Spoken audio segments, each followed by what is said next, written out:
kumbukizi kifo cha marehemu kaka yetu John Pombe Magufuli rais. Kwa kweli tunamkumbuka mengi, na ndio maana unaona watu wengi wamejitokeza kwa ajili ya kuja kushiriki ibada. Hii ni kuonyesha kwamba katika kipindi cha utendaji wake wa kazi alikuwa anaishi vizuri na watu na alifanya kazi vizuri na watu na aliwasaidia watu, na ameacha mengi ambayo watu yanawakumbukisha mpaka wanaamua kuja kufanya ibada pamoja kwenye familia yake.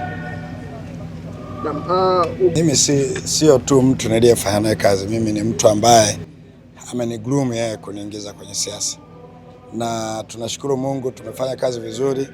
Lakini unapokuwa unafanya kazi na kiongozi mkubwa kama yule, kulikuwa na mipaka ambayo tulikuwa tumejiwekea, lakini ni mtu ambaye ametengeneza watu wengi kwenye siasa.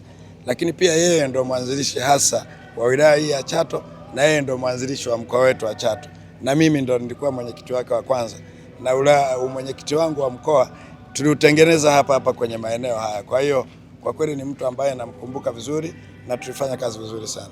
Mheshimiwa, kuna kauli zako. Mtu aliniona kwa sababu tulikuwa tunafahamiana, tunafanya kazi, anaanza kugombea, mimi tulikuwa marafiki, lakini baadaye naye alikuwa ananielewa utendaji wangu wa kazi, nilikuwa ni mtu nimenyoka.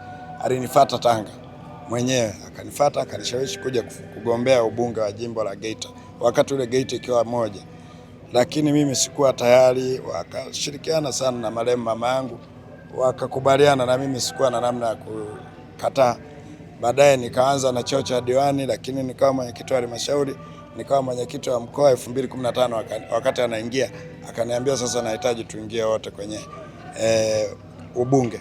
Kwa hiyo mimi nitagombea rais, wewe utagombea ubunge. Nikawa nimekubali na jimbo likakatwa, nikaenda kuanzisha jimbo langu la Geita. Na alikuwa na misimamo, pengine misimamo hii Watanzania walikuwa wakielewa?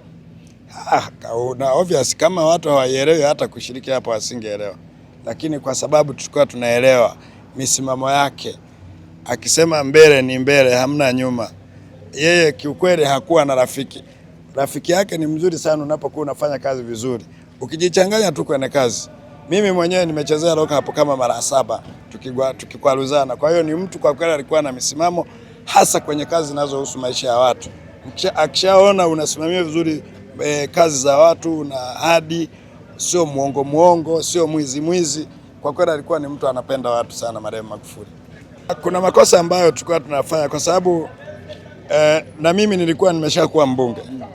Kwa hiyo na mimi na misimamo yangu natengeneza sasa, natengeneza historia yangu, na mimi nilikuwa kwenye ule mstari wake kwamba tukishasema mbele lazima iwe mbele, isiwe mbele nyuma. Nakumbuka kipindi kimoja nilimwambia bana, hawa wazungu wa mgodi wa GGM bila harassment hawezi kutusikiliza, wanataka twende mahakamani. Akaniambia go ahead. Nikaliamsha pale GGM kama mnakumbuka mwaka 2017. Lakini baada tu ya kuatia adabu, sasa tunataka kwenda kwenye msimamo, akanigeuka tena akanitia lock up kwamba nimevuruga amani. Kwa hiyo ni vitu kama hivyo, tunamkumbuka kwa vitu vingi.